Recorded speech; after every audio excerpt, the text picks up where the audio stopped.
కొత్తిమీరని మెయిన్ ఇంగ్రీడియంట్గా తీసుకుని ఒక మంచి స్నాక్ ఐటమ్ అయితే చేసామండి. ఎలా చేసాం ఏంటి అని తెలుసుకునే ముందు హాయ్ హలో అండి అందరికీ, వెల్కమ్ టు మై ఛానల్.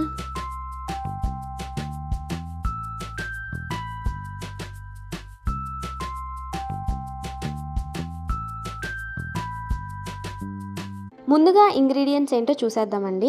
శనగపిండి, పచ్చిమిర్చి, అల్లం, ఉల్లిపాయ, జీలకర్ర, ధనియాల పొడి, బియ్యపిండి, నువ్వులు, ఉప్పు, అల్లం వెల్లుల్లి పేస్ట్, కారం, పసుపు, జీలకర్ర. మెయిన్ ఇంగ్రీడియంట్ కొత్తిమీర. కొత్తిమీర మట్టేం లేకుండా బాగా శుభ్రం చేసుకుని తర్వాత వాటర్తో క్లీన్ చేసుకోవాలండి. ఇసుక ఏమీ లేకుండా క్లీన్ చేసేసుకున్న తర్వాత ఇలాగ తరిగి పెట్టుకోవాలన్నమాట. ఇలా ఒక గిన్నె తీసుకుని తరిగి పెట్టుకున్న ఉల్లిపాయ ముక్కలు అందులో వేసామండి. ఉల్లిపాయ అయితే మేము ఒకటే తీసుకున్నాము. తరిగి పెట్టుకున్న కొత్తిమీర కూడా మనం కొత్తిమీర ఎంత కావాలంటే అంత వేసుకోవచ్చండి. అల్లం చిన్న చిన్న ముక్కలుగా తరిగాం కదండి, అది కూడా వేసేసుకున్నాము. ఒక పచ్చిమిర్చి ఇలా తరుక్కుని వేసేసుకున్నాము. ఒక స్పూన్ జీలకర్ర అండి, తర్వాత ఒక స్పూన్ ధనియాల పొడి, ఆ తర్వాత ఒక స్పూన్ నువ్వులు, ఆ తర్వాత కారం, పసుపు, ఉప్పు, ఒక స్పూన్ అల్లం వెల్లుల్లి పేస్ట్ కూడా వేసేసుకున్నామండి. ఆ తర్వాత శనగపిండి వేసుకున్నాము. కొత్తిమీర వేసుకున్నాం కదండి, అదే గిన్నెలో ఆ కొలతతోనే శనగపిండి కూడా వేసుకుంటాము. 2 స్పూన్లు బియ్యం పిండి కూడా వేసేసుకున్నామండి. బియ్యం పిండి వేసుకుంటే మనకి కరకరలాడుతూ వస్తాయండి. ఇలా అన్ని వేసేసుకున్న తర్వాత శుభ్రంగా కలిపేసుకోవాలండి. అన్ని కలిసేటట్టు కలుపుకున్న తర్వాత వాటర్ కూడా వేసుకోవాలండి. వాటర్ స్లోగా వేసుకుంటూ, అంటే ఒకేసారి వాటర్ వేసేసుకుంటే బాగా పలుచగా అయిపోయే ప్రమాదం ఉంది కాబట్టి వాటర్ మెల్లమెల్లగా కలుపుకుంటూ బాగా బిగుగా కాకుండాను బాగా లూజ్గా కాకుండా ఒక మధ్యస్థంగా, అంటే ఈ మాత్రం కన్సిస్టెన్సీలో మనం బాగా కలుపుకోవాలన్నమాట. కన్సిస్టెన్సీ అనేది మనం జాగ్రత్తగా చూసుకోవాలండి. ఎందుకు అంటే ముందు మీకే తెలుస్తుంది. ఇప్పుడు ఒక ప్లేట్ తీసుకుని ఆ ప్లేట్కి నూనె రాసుకుంటామండి శుభ్రంగా ఇలాగనమాట. అలా ఆయిల్ రాసుకున్న తర్వాత ప్లేట్ అంతా ఇప్పుడు కలుపుకున్నాం కదండి, ఆ కలుపుకుంది ఈ ప్లేట్ మీద ఇలా స్ప్రెడ్ చేస్తామన్నమాట.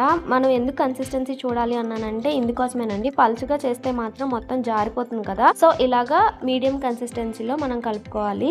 ఇప్పుడైతే స్టవ్ మీద పాన్ పెట్టి దాంట్లో ఇలాగా ఆవిరి పట్టించడానికి కింద వాటర్ వేసి ప్లేట్ పెట్టి మూత పెట్టేసాం అనమాట. ఒక 20 నిమిషాలు అలాగే ఉంచాము. తర్వాత స్టవ్ ఆఫ్ చేసేసి ఒక 2 మినిట్స్ ఆగి ఇలాగ ఓపెన్ చేసామండి. చూసారు కదండి, శుభ్రంగా ఉడికిపోయింది. ఒకసారి చెక్ చేసుకున్నాము. ఓపెన్ చేసిన తర్వాత ప్లేట్ కూడా తీసామండి చాలా జాగ్రత్తగా. ప్లేట్ కూడా తీసిన తర్వాత ఇలా పీసెస్ గా కట్ చేసుకున్నామండి. మన ఇష్టం అండి, ఏ షేప్ లో అయినా కట్ చేసుకోవచ్చు. మేమైతే మాకు కుదిరినట్టుగా కట్ చేసాం అన్నమాట.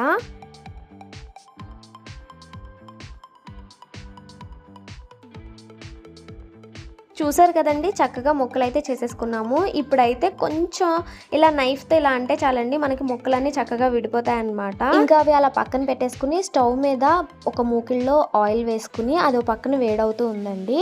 ఇంకో పక్క ఇలా ముక్కలు చేసుకుని మనం రెడీగా ఉంచేసుకున్నాం కదా, ఇంకేముందండి ఈ రెడీగా ఉన్న ముక్కలు ఆ ఆయిల్లో వేసేసుకోవడమే.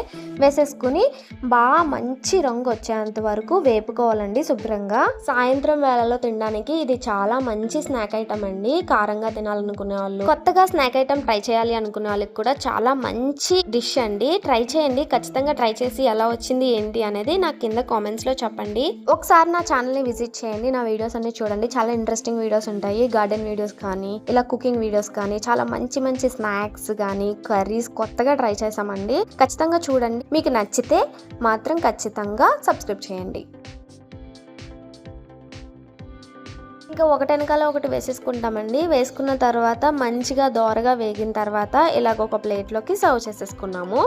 మాకైతే మేము కలుపుకున్న పిండికి మాకు 3 ఆయిల్ వచ్చాయండి. ఆయిల్ కూడా అంతేమీ పేల్చదండి. బియ్యం పిండి కూడా వేసాం కాబట్టి కరకరలాడుతూ కారంగా ఇంకా చాలా టేస్టీగా ఉన్నాయండి. ట్రై చేయండి, ట్రై చేసి ఎలా ఉన్నాయి ఏంటి అనేది కామెంట్ చేయండి.